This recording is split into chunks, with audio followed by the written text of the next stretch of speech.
के मैं दोबारा डलवाता हूँ, आपके पास लिस्ट आ जाएगा और सब वेरीफाई करके उसको सबको अप्रूव करना, क्योंकि यहाँ पे अभी जो मिला है ना, यहाँ पे जिनका घर है, जिनका मोटरसाइकिल है, जिनका कार है, उनको आवास योजना मिला है। और ये गड़बड़ आप नहीं कर सकते, आपकी नौकरी चली जाएगी। ये जो है ना, अभी ऑडिट की टीम घूम रही है, मैं उसको 2-4 दिन में इधर भेज दूंगा, आप उनको भी पूरा एक्सप्लेन करना। और जिनके नाम कटे हैं ना, मैं ऊपर से दोबारा से भेजता हूँ, कलकत्ता बंगाल भी आ जाएगा, और आपके पास जब आएगा वेरीफाई करके जो ठीक है सबको ओके करना, ठीक है? ठीक है, और जो सही है वो करो। आप बीजेपी टीएमसी मत देखो, जो जेन्युइन है उसको करो। मैं ये नहीं कहूँगा बीजेपी को फेवर करो, जो जेन्युइन है उसको, जो गरीब है, दुखी है, उसकी चिंता करो, ठीक है? आपको आशीर्वाद मिलेगा।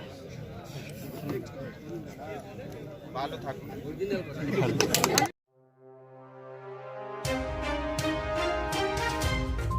ভারতীয় যুব মোর্চার পক্ষ থেকে সীমান্ত গ্রাম পরিদর্শন ও সম্পর্ক অভিযান কর্মসূচি পালন হলো খড়িবাড়ির পশ্চিম রামগঞ্জতে।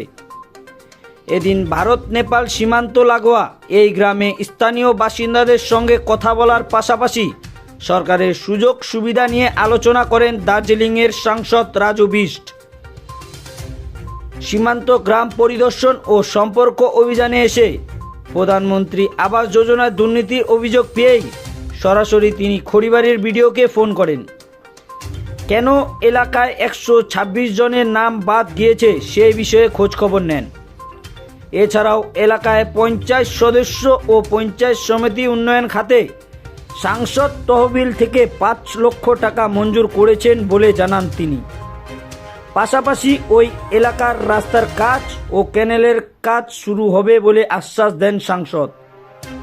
পরে রামগঞ্জত এসএসবি ক্যাম্প পরিদর্শন করেন তিনি।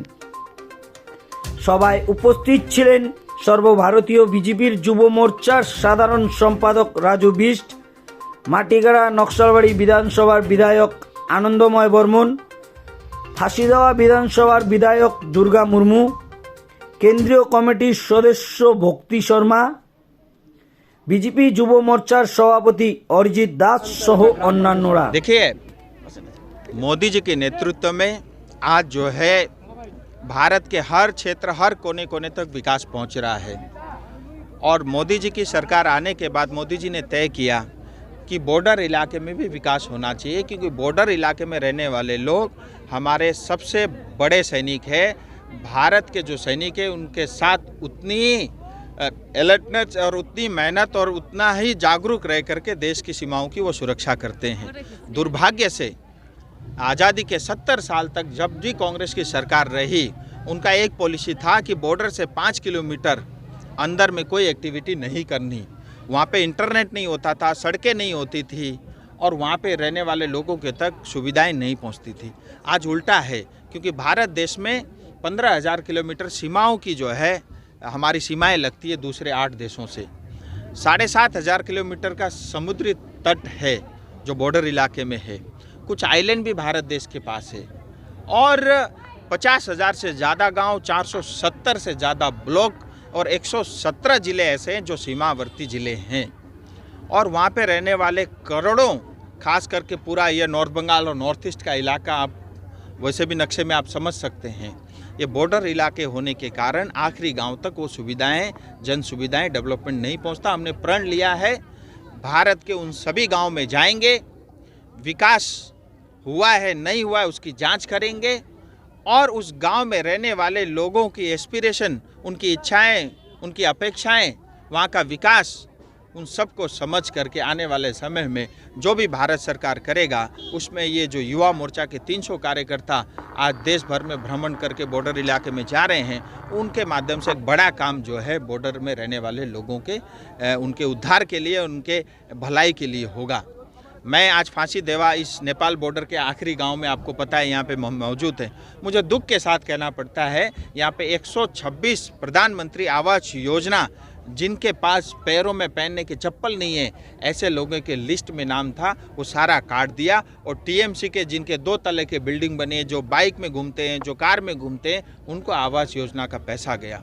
यहाँ पे जो 7 किलो राशन मिलना चाहिए, 2 किलो जो है दीदी का राशन और 5 किलो मोदी जी का राशन, यहाँ पे जो है राशन प्रॉपर तरीके से नहीं वितरण हो रहा है। ऐसी तमाम सभी यहाँ पे जो है समस्याएं हैं। आज मैंने इस गांव को घोषणा किया है, एक व्यक्ति जो बहुत गरीब था, मैंने उनको कहा मैं व्यक्तिगत अपने ओर से 1 लाख रुपया दूंगा उनका घर बनाने के लिए। आवास योजना में आए नहीं आए वो बात की बात है, लेकिन एक आदमी का घर स्टार्ट हो जाएगा। मैं चाहता हूँ मेरी तरह बाकी लोग भी प्रेरणा लें और कुछ करें। दूसरी बात, यहाँ पे कैनल का इशू है, उसके लिए मैं जो है सांसद कोटे से 10 लाख दूंगा और हमारे विधायक दुर्गा मुर्मू जी 5 लाख देंगे, कैनल बनाने का काम करेंगे।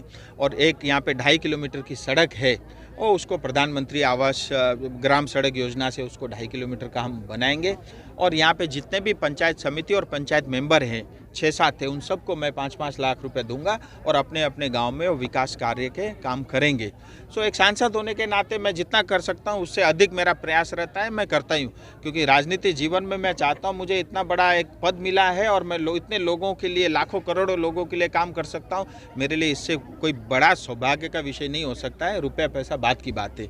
और बस इस गाँव में आकर के लोगों से मिला, बहुत समस्याएं, लेकिन आने वाले समय में डेवलप होंगी। मेरी गांव के लोगों से यही मैंने उनको कहा, आप गांव छोड़ करके मत भागो शहर की तरफ, विकास आपके पास स्वयं चल के आएगा।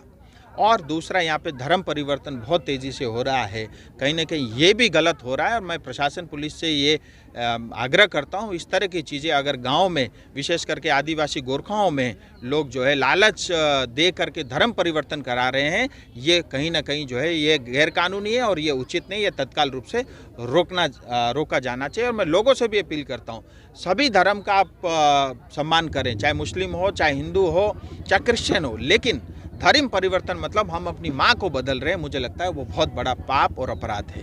वीडियो से बात हुआ था, क्या मेरी वीडियो से बात हुई, राशन स्टोर के जो व्यक्ति है उससे बात हुई। वीडियो ने कहा कि ये नाम जो है ऊपर से कटे हैं, तो वीडियो के ऊपर कौन बैठा है मैं अभी उसकी जांच कर रहा हूं। लेकिन कहीं ना कहीं जो है मुझे लगता है ये सब बहाने हैं। कुल मिला के टीएमसी का ये रहता है कि उनके कार्यकर्ता, उनके नेता को सारा केंद्र सरकार का पैसा जाए, ये ठीक नहीं। अब टीएमसी जल्दी जा रही है, मुझे लगता है उन अफसरों को भी जल्दी सुधरने की आवश्यकता है।